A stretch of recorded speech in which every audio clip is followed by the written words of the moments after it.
म्हणजे मी मेन्सला ह्यावेळेस जास्त एफर्ट्स दिलेले. प्रिलियम्स कुठे ना कुठे मला थोडा कॉन्फिडन्स आलेला. मेन्ससाठी मी डायग्राम्स इंट्रोड्यूस केले, फ्लोचार्ट्स इंट्रोड्यूस केले. ज्ञानेश्वर सरांकडून मी वेगवेगळ्या प्रकारचे फ्लोचार्ट्स काढायला शिकलो. कोणाला सांगितलं? घरच्यांना सांगितला. इनफॅक्ट घरी माझा भाऊ पण आहे, त्याने मला फोन करून सांगितलं की निकाल लागला आणि माझा असा असा रँक आला. आणि मग तिथून माझं सेलिब्रेशन जे होतं ते सुरू झालं. हा कितवा अटेम्प्ट होता? हा माझा चौथा अटेम्प्ट होता, दुसरा इंटरव्ह्यू. लास्ट इयरच्या इंटरव्ह्यूचा मला एक प्रसंग आठवत आहे की सरांनी मला ऑपॉर्च्युनिटी दिली की 2 मिनिटं तूच टॉपिक सिलेक्ट कर. आताच UPSCचा निकाल जाहीर झालेला आहे आणि महाराष्ट्रातून 479व्या रँकने पास झालेला संकेत चिंगटे माझ्यासोबत आहेत. संकेत चिंगटे यांचा कसा संघर्ष होता, कशी तयारी केली परीक्षेची, हे सगळं जाणून घेणार आहे. संकेत, तुमचं सर्वप्रथम खूप खूप अभिनंदन. निकाल लागल्यानंतर पहिला फोन करून हा निकाल कोणाला सांगितला? घरच्यांना सांगितला. इनफॅक्ट घरी माझा भाऊ पण आहे, त्याने मला फोन करून सांगितलं की निकाल लागला आणि माझा असा असा रँक आला. आणि मग तिथून माझं सेलिब्रेशन जे होतं ते सुरू झालं. कधीपासून परीक्षेला तयारी केली होती आणि UPSC कडे वळायचं हे कधी ठरवलं होतं? मी 2020 नंतर सुरू केलं प्रिपरेशन. आधी मी MPSCचा प्रिपरेशन करत होतो, राज्यसेवाचं. मग मी UPSCला शिफ्ट झालो. 2021चा माझा पहिला अटेम्प्ट होता. त्याआधी मी TCS मध्ये जॉब करत होतो आणि जॉब करतानाच कुठे ना कुठे माझी इच्छा होती प्रिपरेशन करायची, पण दोन्ही बॅलन्स होत नव्हतं. मग मी घरच्यांना थोडं विश्वासात घेऊन डिसिजन घेतला की फुल टाइम UPSC आणि MPSCचं प्रिपरेशन करेन. महाराष्ट्राला जाणून घ्यायला आवडेल की संकेत कुठचा आहे नेमका, की कुठे प्राथमिक शिक्षण घेतलं आणि कुठे कॉलेज जीवन गेलं आणि नंतर UPSC करण्याचं कुठे ठरवलं ते आता सांगितलं, पण प्राथमिक शिक्षण कुठे झालंय? संकेत तसं बघाल तर 5वी पर्यंत साताऱ्यात शिकला. 5वी नंतर मी सातारा मर्डे इथला मूळ माझं गाव आहे.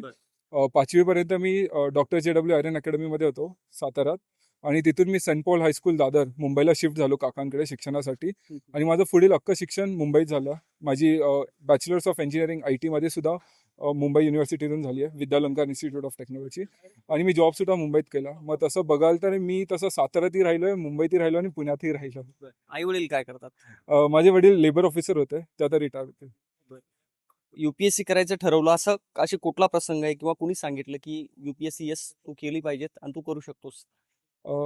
सर तसं बघाल तर मी दादरमध्ये होतो आणि काकांकडे नायगावमध्ये राहिलो होतो. काका माझे स्वतः पोलीस ऑफिसर होते, तर त्यांच्याकडूनच कुठे ना कुठे मोटिवेशन आली आणि तिथूनच ह्या फील्डला इंट्रोड्यूस झालो.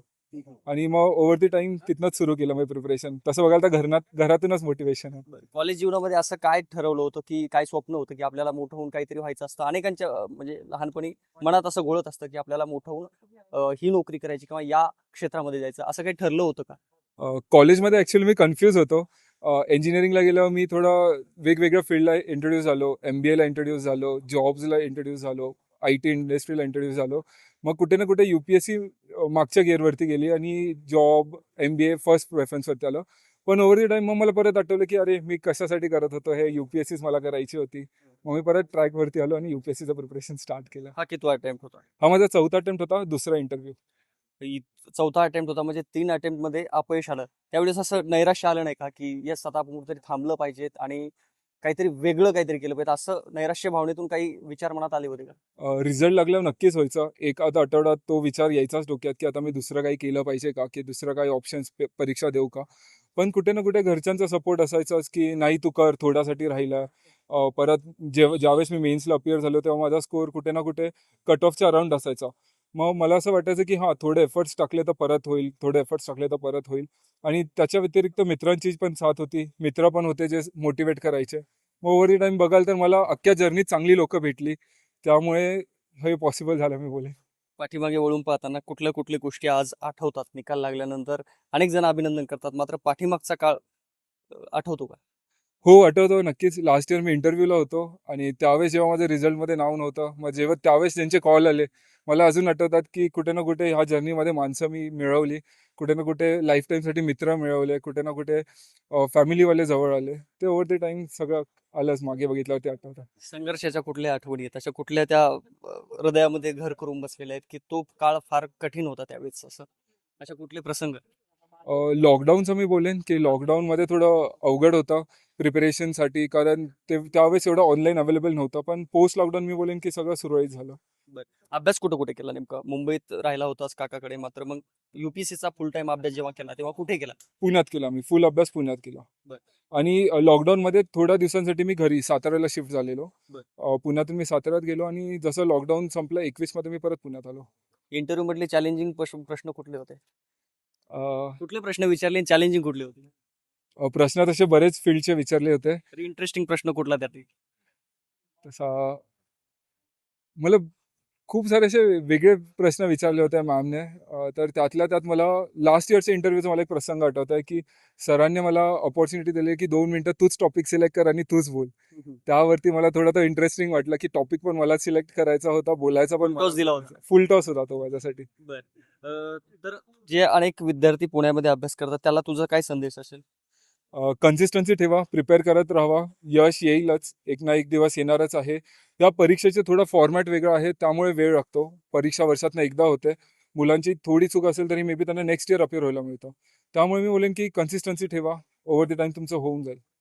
हे चौथा अटेम्प्ट होता, मात्र अशी वेगळी काही तयारी केली होती आणि ती या जे मुलं युपीएससी क्रॅक करू इच्छितात त्यांच्यासाठी काय असं स्पेशल तुझी टिप्स असेल?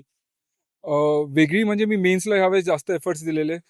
प्रिलियम्स कुठे ना कुठे मला थोडा कॉन्फिडन्स आलेला. मेन्ससाठी मी डायग्राम्स इंट्रोड्यूस केले, फ्लो चार्ट्स इंट्रोड्यूस केले.